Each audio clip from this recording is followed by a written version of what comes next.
What does it take for a man to break bad? It's a short question, but a heavy one. It asks something deeper. Does everyone have a limit? And if pushed far enough, would any of us choose the dark path? There's a kind of person in this world. They live kindly, quietly, and selflessly. They always choose to step back, to yield, to sacrifice, because they believe it's the right thing to do. But sometimes the world doesn't recognize that. And one day, when pushed to the edge, even the kindest people can become the most dangerous.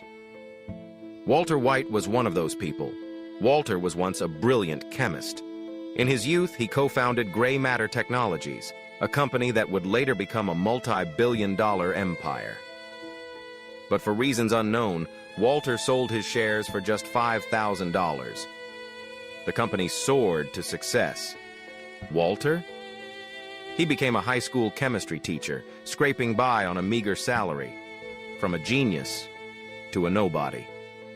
From founder to outsider. By middle age, Walter lived in a modest home in Albuquerque, New Mexico. His wife, Skylar, was pregnant with their second child.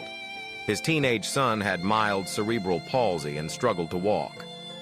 To make ends meet, Walter worked nights at a car wash, a man the world had forgotten. At school, students disrespected him, lazy, mocking, uninterested. At home, he wasn't truly heard.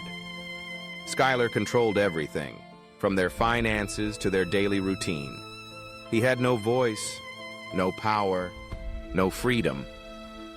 Walter White's life was defined by silence. He lived by the rules, by ethics, by society's expectations. And what did he get in return? Weariness, emptiness, a slow fade into nothing. Then came the breaking point. Walter collapsed during a shift at the car wash. At the hospital, he got the diagnosis: stage 3 lung cancer, inoperable. A few months left to live. Suddenly, his life flashed before him like a movie and fast forward. A failed teacher, an unfulfilled father, a husband who always compromised. What had he done for himself in 50 years? Nothing. That wasn't just a diagnosis. It was a wake-up call. Walter began to change bit by bit.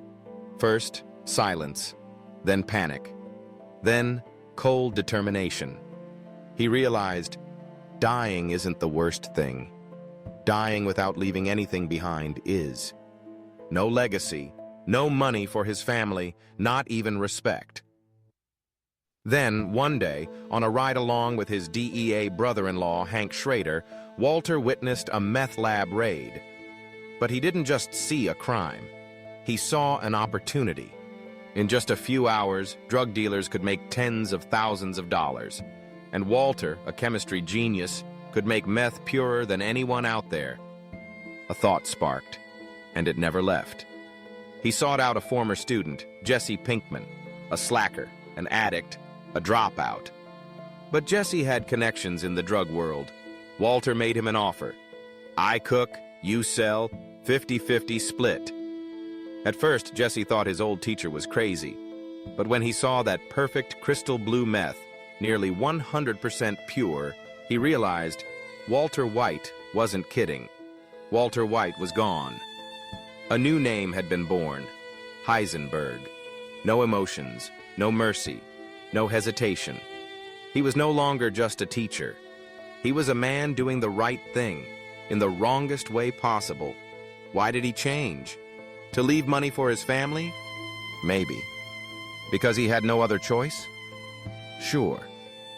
But deep down, Walter craved one thing he never had: recognition. He had once been a genius, pushed to the sidelines.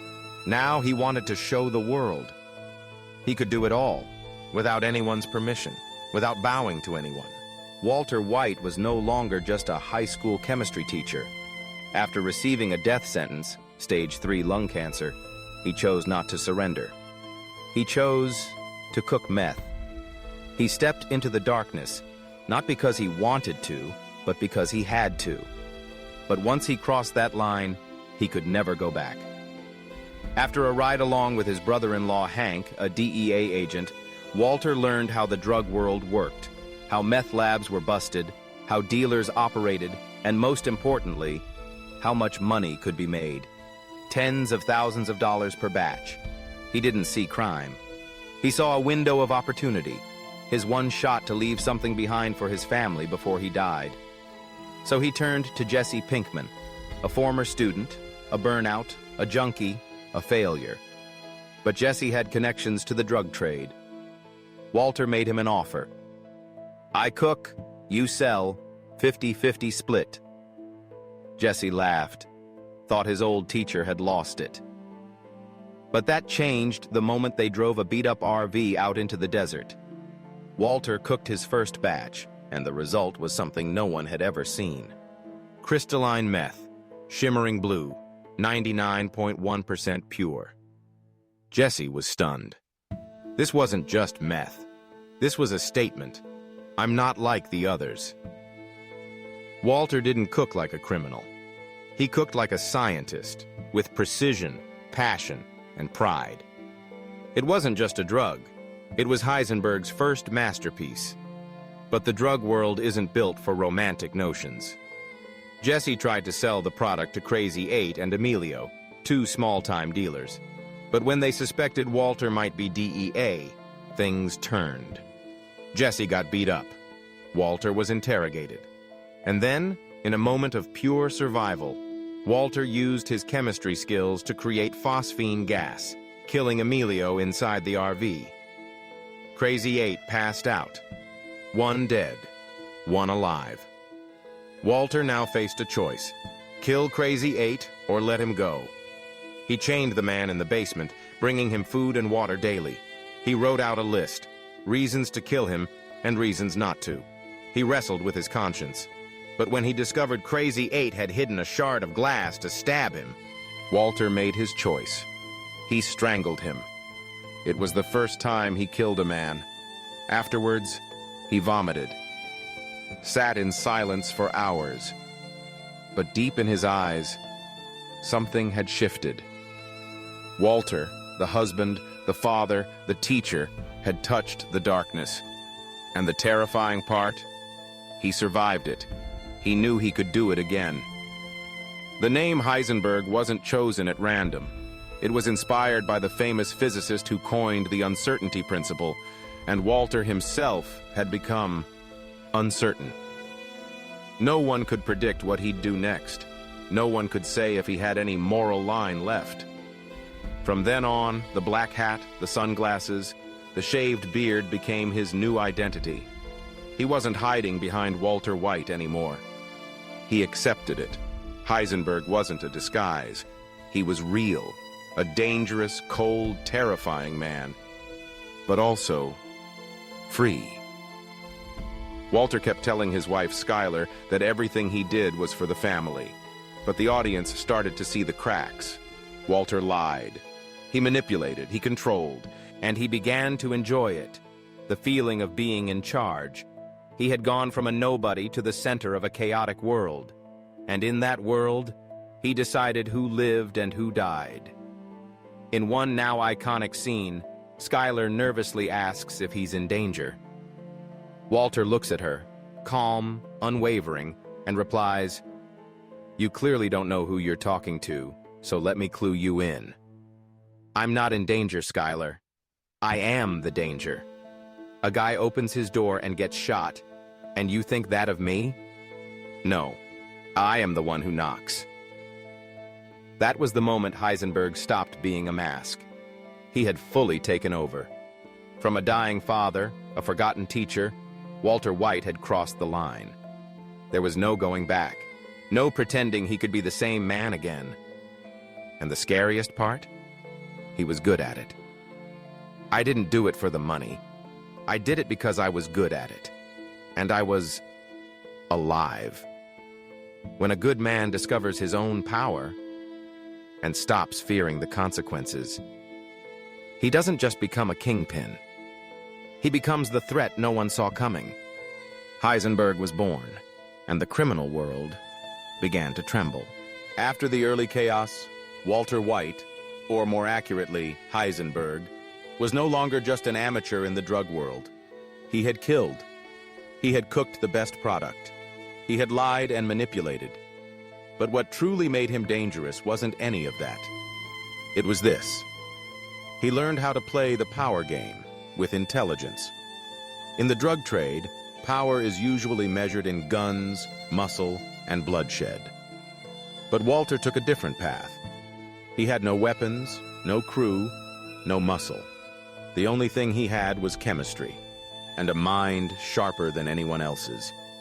And that was enough to dismantle his enemies, one by one. One of Heisenberg's most iconic entrances came when he and Jesse met Tuco Salamanca, a violent, unpredictable drug lord. Walter walked in alone, no weapon, no backup, no flattery. Tuco laughed at him until Walter dropped a bag of blue crystals on the table. Tuco thought it was meth, but when Walter threw it on the floor, it exploded like a bomb. The room shook. The walls cracked. Tuco was stunned. Walter didn't need a gun. He made one thing clear. I'm not just selling product. I'm someone you don't even understand. Then he tossed a second bag into the air.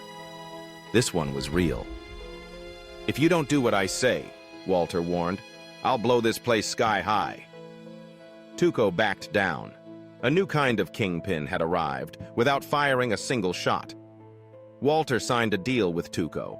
From a nobody, he was now making hundreds of thousands of dollars a week. But it wasn't just the money that satisfied him. It was the fact that people who once looked down on him now feared him. At home, Walter changed too. He began controlling everything: the money, the schedule, even his wife's emotions. Skylar started to sense something was wrong, but Walter's lies became smoother. He made excuses, built cover stories, concealed everything. No one could catch him because he was too smart and too confident. Even at school, Walter was different. When a student stole lab equipment, Walter didn't report it. He set a trap, psychologically cornering the kid until he cracked under pressure. Walter used intelligence as a weapon, precise, clean, and bloodless. But during this phase, the audience began to realize Walter wasn't doing this just for his family anymore. At first, he had the $737,000 plan, just enough to provide for his family for 10 years. But after he hit that number, he didn't stop. He cooked more. He wanted expansion. He wanted to dominate the market. He wanted a name. He had become addicted, not to meth, but to power. In one striking scene, Jesse asks why they don't quit now that they've made enough. Walter replies, "I'm alive. For the first time in years, I feel alive." That one line says it all. Walter was no longer the mild-mannered man doing this for others. He was doing it for himself, for the ego that had been crushed for 50 years, now rising with a vengeance. He entered every deal with a strategy.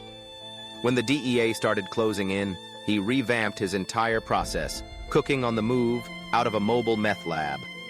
When Tuco became too dangerous, Walter planned his takedown without hesitation. And when Jesse wasn't keeping up, Walter reminded him who was boss. He didn't use violence. He used intellect and manipulation. Walter became colder, sharper, and more dangerous than ever. Another legendary line comes when Skylar, now suspicious, asks if he's involved in something dark. "You think I'm in danger?" "No, I am not in danger, Skylar. I am the danger. A guy opens his door and gets shot, and you think that of me? No, I am the one who knocks." This was peak self-awareness. Walter wasn't hiding anymore.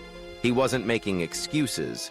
He knew exactly who he was becoming, and he embraced it. This was the turning point. Walter shifted from a man reacting to life to a man controlling it. He stopped responding to threats. He started creating them. He stayed steps ahead of everyone else. And what made him more terrifying than any other kingpin? He wasn't afraid to die. He had already accepted death. and that made him uncontrollable. When someone is brilliant, fearless, and driven by a buried personal need, that person doesn't just become a kingpin, they become a force of power you can't measure. Walter White once said, "I'm doing this for my family." It was a line he repeated over and over, like a moral shield to justify his crimes. But eventually, people started to wonder, if it's for the family, why didn't he stop when he had enough money? If it's for his wife and kids, why did he drag them into a web of lies and danger? After the first successful deals, Walter began to feel powerful. He was no longer hiding, no longer afraid like he was in the beginning. Lying came easily, naturally. And worse, he was proud of how well he could control everything.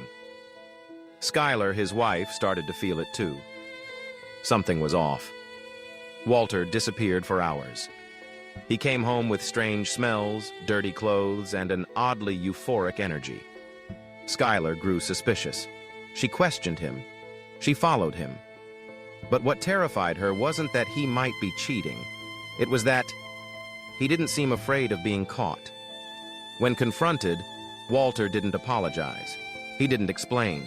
He dodged, deflected, or acted self-righteous. Because deep down, he had started to believe something twisted. I'm doing something great. If others don't understand, that's their problem. Little by little, Skylar was pushed out, and Walter tightened his grip on the money, the decisions, even their son. He wasn't the gentleman we met at the start of the show. He had become the head of the family in the most literal, authoritarian sense. He ruled with logic, deception, and a silent pressure no one could escape. In one especially painful moment, Skylar breaks down and cries, "If you're really doing this for us, then why does everything feel so wrong?" And Walter has no answer, because even he had started to realize he wasn't doing it for them anymore. He was doing it for himself, for the respect, for the power, for the feeling of finally being in control. One of the most chilling scenes comes when Skylar decides to leave him. But Walter doesn't yell. He doesn't beg. He just looks at her with cold, steady eyes and says, "I won." Skylar goes quiet. It's the first time she sees a man she no longer recognizes. Not her husband, but someone else entirely. Dangerous, cold, and untouchable. Meanwhile, Jesse, the one who had once looked up to Walter, also starts to feel the shift. He thought they were partners. But Walter starts controlling him too, telling him how to act, deciding who lives, who dies, giving orders without remorse. Jesse goes from admiration to fear. But like Skylar, he's trapped. Walter's influence is a web they can't escape. By now, in Walter's mind, he's the only one who knows what's right. Lies become tools. Control becomes virtue. He sees himself as strong. Everyone else? Weak. Slowly, he becomes the kind of man he once hated. A manipulator. A narcissist. Someone willing to sacrifice loved ones for a greater purpose. But Walter White didn't become Heisenberg in a single night. His downfall came in tiny, logical, justifiable steps. Each choice seemed like it was for the right reason. Each step seemed small, but layer by layer, he walked away from who he used to be, until there was no going back. And the most haunting part? He didn't regret it. He didn't apologize. He didn't even feel guilt. Because in his mind, he deserved everything he had become. Heisenberg wasn't a role anymore. He was real. He had grown. He had taken over. And there was nothing left of Walter White to hold him back. This chapter ends in one of the show's most symbolic images. Walter standing alone in the laundry room. Dim lighting. The Heisenberg hat sitting beside him. Skylar gone without a word. No one cries. No one screams. Because they both know Something has died in this marriage. And it wasn't the drugs. It wasn't the money. It was power and ego that had consumed everything. Walter White had killed. He had lied. He had manipulated his family. He had cooked meth purer than anything the world had ever seen. But all of that? Just the beginning. Everything that came before was child's play. Because now, he was about to face a real monster. Gus Fring. Gus wasn't like anyone Walter had dealt with before. Not impulsive and emotional like Jesse. Not wild and unstable like Tuco. Gus was something else entirely. Calm, precise, polite, and terrifyingly invisible. He ran a chain of fast food restaurants, Los Pollos Hermanos, as the perfect cover. A model businessman. Charitable. Legit. But behind the smile was a drug empire worth hundreds of millions. A machine. Clean, efficient, surgical. No one saw it coming. When Gus offered Walter a job, cooking meth on an industrial scale inside a secret underground lab, Walter knew this wasn't about money anymore. This was war. Walter accepted, partly for the cash, partly for the thrill of finally being on equal ground with someone formidable, but most of all, because Gus was the ultimate challenge. Gus gave Walter everything he had ever dreamed of. A high-tech lab, unlimited equipment, maximum security. But in return, total control. Gus didn't trust Walter. He watched his every move. And Walter, who had gotten used to being in charge, felt suffocated inside someone else's empire. Tension rose. Walter felt like a tool being used. Jesse was pushed out. Skylar's suspicions grew. His relationship with Hank, his DEA brother-in-law, grew dangerously complicated. And instead of backing away, Walter dug deeper. Here's the thing about Walter. The more pressure you apply, the more dangerous he becomes. Like a chemical reaction in a lab, he ignites when the pressure's high enough. He began watching Gus closely, studying weaknesses, spotting cracks in the flawless operation. And he wasn't just planning his escape, he was planning a takeover. Meanwhile, Jesse, once a student, then a partner, was pulled back in. But now? Walter didn't see him as a friend. He was a pawn, a piece of the puzzle. Walter manipulated Jesse with guilt, with affection, with carefully calculated words. And Jesse, confused and emotional, followed along. One of Walter's first major moves was convincing Jesse to poison Gale, the man Gus intended to replace him with. Gale was innocent, intelligent, passionate about science. But in Walter's world, anyone could die if it meant survival. He made Jesse do it, not just to avoid the blood on his own hands, but as a test of loyalty. Gus began to realize Walter wasn't easy to control. Warnings, intimidation, subtle threats, they didn't work. At one point, Gus says, "You are not someone who is impossible to replace." Walter stares back, stone cold, because Heisenberg wasn't built to be a pawn. He was born to be king. The war begins. No guns, just poison, strategy, moles, leverage. Step by step, Walter pulls Jesse closer, creates division in Gus's crew, tracks down the supply routes, and ultimately, plans an assassination. The climax? Walter blows up Gus Fring. The shot of Gus walking out of the explosion, straightening his tie only to reveal half his face blown off. It's one of the most haunting images in Breaking Bad history. A perfect man, shattered. A myth, broken. From a distance, Walter watches, with a calm, unflinching gaze. Heisenberg wasn't hiding anymore. He had stepped into the light, unapologetic, in control.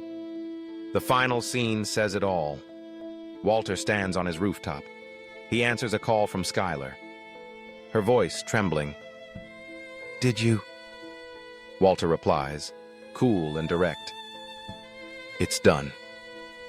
Then he turns and smiles. Not a joyful smile. Not relief.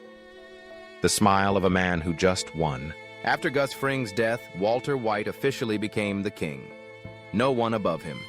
No one giving orders. Heisenberg was no longer just a name. It was an empire. Walter took over Gus's entire network. He brought Jesse and Mike, Gus's former right-hand man, into the operation. Together they built a new meth empire from the ground up. But even from the beginning, the cracks were already showing. Because Walter didn't just want money, he wanted control. Everything had to go his way. Everyone had to follow his lead. And if they didn't, they were removed. Mike, calm, loyal, and professional, agreed to work with Walter reluctantly. But the deeper they went, the more disgusted he became with Walter's impulsiveness, his arrogance, his ego. Mike saw it clearly. Walter wasn't doing this for money anymore. He was doing it for himself. At one point, Mike snapped, "I wish I had shot you back when I had the chance." It wasn't a threat. It was disappointment. And Jesse? After everything they'd been through, he was still the one who got hurt the most. He trusted Walter. He looked up to him like a father. But Walter used that love, manipulated it, hid the truth.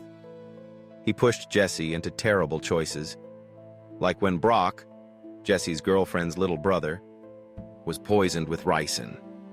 Walter didn't do it directly, but he orchestrated everything so Jesse would suspect someone else and run back to him for safety. Walter's evil wasn't about body counts. It was about the way he killed trust. Meanwhile, Skylar, who once had been pushed to the sidelines, now knew everything. At first, she was terrified.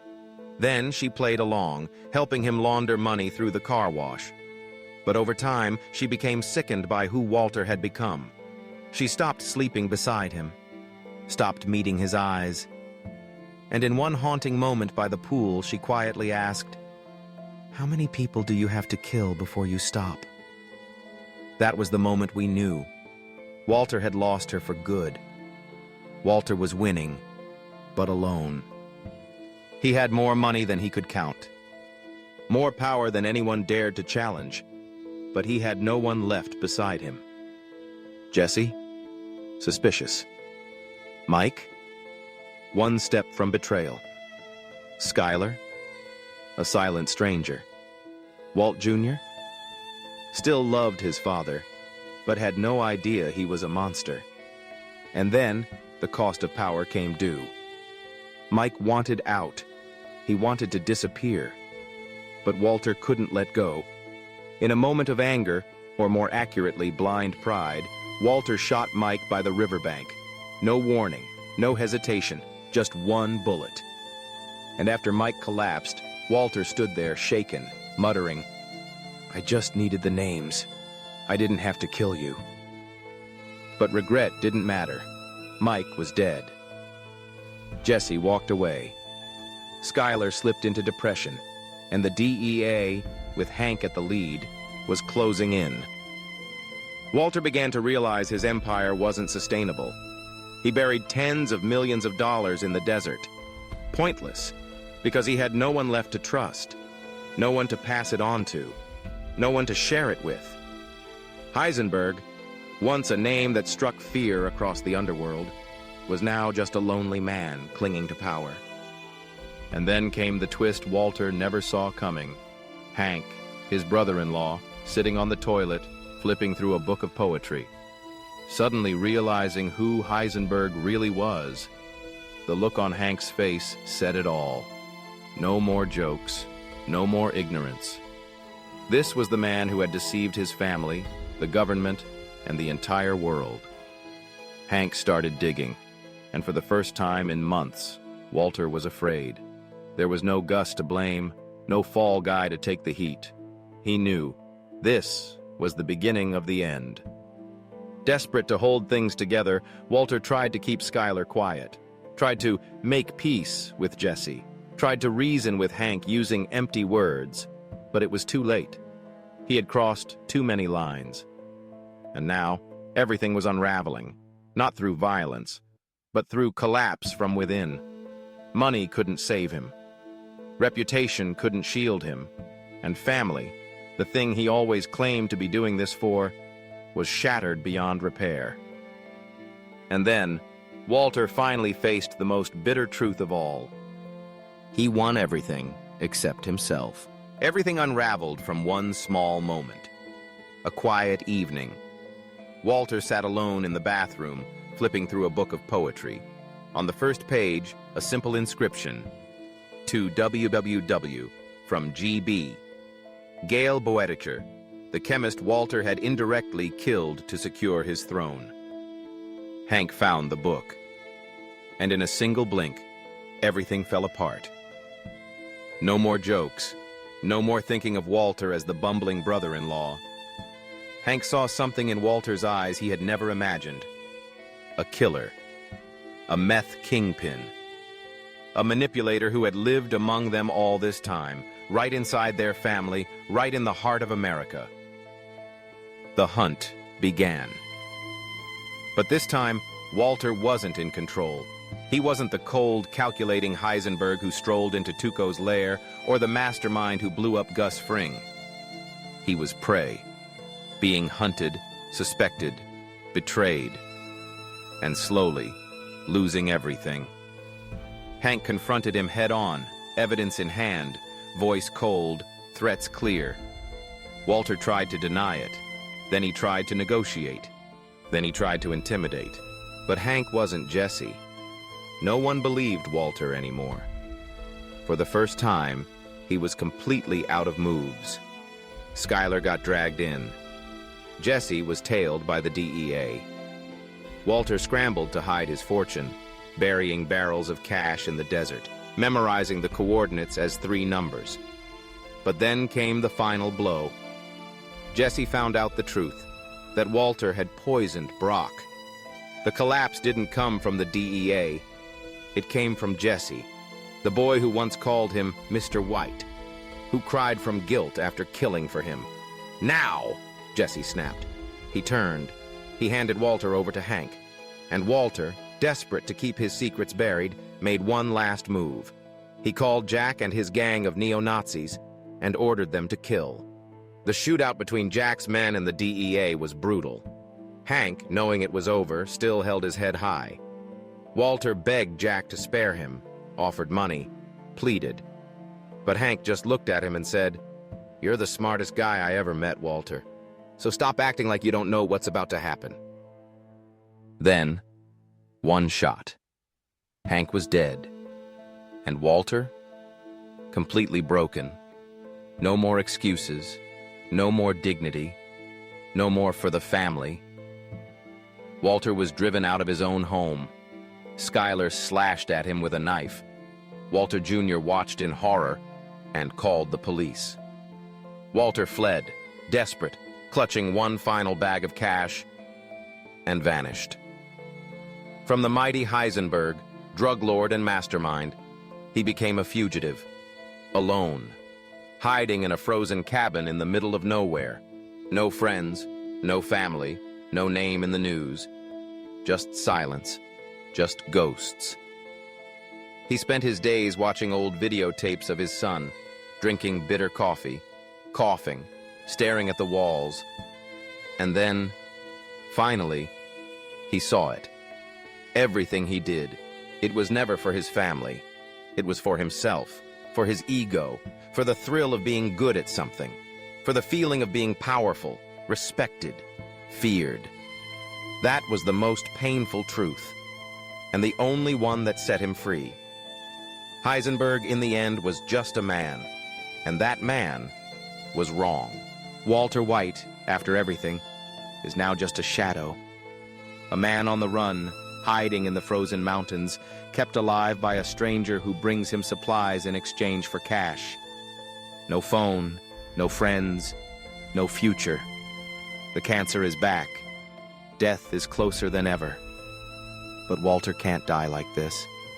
Not in silence, not forgotten, not without an ending that means something. so he decides to go back. Not to escape, not to fix things, but to finish them. On his way back to Albuquerque, Walter visits Gretchen and Elliot, his former partners at Gray Matter. They were once friends. They built a company together, but now on national television, they claim he played no real part in its success. To Walter, it's the final slap in the face. No one remembers him. No one fears Heisenberg. His name is now just a stain, and he refuses to be erased. Walter stages one last classic Heisenberg move. He hires 2 local punks to pose as hitmen, following Gretchen and Elliot from the shadows. He forces them to set up a trust fund for his son, Walt Jr., using the last of his drug money. No one can know where the money came from. No one can ever deny Walter White again. Even if he dies a villain, he'll be remembered. Then he goes to see Lydia, the cold, calculating woman who once helped him run Gus's empire. She'd been planning to replace Walter with Todd, her disturbingly polite yet heartless protege. But Walter is always a step ahead. Over coffee at a fancy cafe, he hands her a packet of stevia, laced with ricin, a poison he saved from the beginning. The final chess moves are falling into place. At last, Walter heads to the place that matters most. Jack's compound, home of the neo-Nazi gang that killed Hank and kept Jesse in chains. Walter hides a remote-activated machine gun in the trunk of his car. He walks in like a king, for the last time. Jack laughs in his face, thinking Walter came to beg. But then Jesse is dragged out, chained, filthy, broken. Walter lunges at him, knocking him to the ground, and triggers the machine gun. A storm of bullets tears through the room. Jack's men are shredded. Everyone is dead or dying. Walter is hit, not fatally, but it's enough. Jesse grabs a gun, points it at Walter. Walter looks him in the eye and says, "Do it. You want this." But Jesse refuses. "Then do it yourself." It's not mercy. It's not vengeance. It's release. Jesse drives away, screaming into the night, free at last. And Walter, bleeding alone, stumbles into the lab. He touches the glass equipment, takes in the room where it all began, where he created the world's purest meth, where he was a genius, a king. Heisenberg. He collapses on the floor. His eyes stare up at the ceiling. No words, no final speech, just silence. Music begins to play softly. A death without glory, but not without meaning. No one kills him, no one forgives him. He dies in the place where all his sins were born, and that is justice. Breaking Bad doesn't end with an explosion. It ends with the silence of a man finally facing himself. Walter White is dead, but Heisenberg, he'll never be forgotten. Thanks you for watching. If you enjoyed this deep dive into the world of Walter White, don't forget to hit that subscribe button, drop a like, and share your thoughts in the comments. I'd love to hear what you think about Heisenberg's journey. Until next time, stay curious, stay dangerous.